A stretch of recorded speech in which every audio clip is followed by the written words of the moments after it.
सारा data website पे upload हो रहा है, एक एक फॉर्म अपलोड होएगी, सारी दुनिया देखेगी।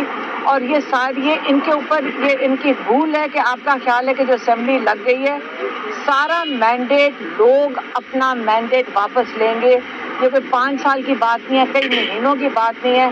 जब ये हाई कोर्ट और सुप्रीम कोर्ट में जाएगा, सब जजेस को समझ आ जाएगी कि कितनी बुरी तरह धांधली की गई है पूरे पाकिस्तान में। फॉर्म 45, फॉर्म 46, 47, 48 सबको समझ आ गई। अवाम का आखिरी हक वोट था, वो भी इन्होंने चोरी जिस तरह इन्होंने आरोप को प्रेशराइज किया है, लेकिन वोट चोरी भी इन्होंने अवाम का कर लिया। जिस तरह इन्होंने आरोप और 47 वो हमें वो ना अपलोड कर रहे थे, आखिरी 10 हमारे रह गए थे और वो जानबूझ के उन्होंने कहा सिस्टम ही बैठ गया है। और क्योंकि हम बड़ी 25 से 30 हजार की हम लीड से फोन मेरे सामने चाह रहे थे सुबह 7 बजे से लेके 1 बजे तक की मैं गवाह हूँ कि वहाँ पे क्या क्या हुआ है। और अगर वो खोल के बता दें यहाँ पे तो यकीन करें कि वहाँ पे पता चल जाए कि क्या असल में कौन सी ताकत है पीछे बैठी जो ये सब कुछ कर रही है। लेकिन अल्लाह का शुक्र है। हाल में खान साहब से आपकी बात हुई तो अभी हमको किस सोच से उम्मीद है कि जो आपने कहा कि मैंडेट वापस आ जाएगा, अदालतों में हम जाएंगे,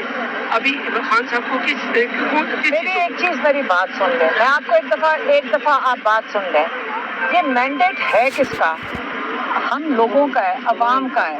अवाम हम लोग जो है, ये वोट तो हमारा है और जिन्होंने इसकी हिफाजत करनी थी, अगर वो हिफाजत नहीं करेंगे तो आप मुझे बताएं कि सारे हम अवाम के जिनकी जो लोग हैं उन्होंने अवाम को जिनका जो पब्लिक सर्वेंट्स हैं उनका तो काम है अवाम का ख्याल रखना।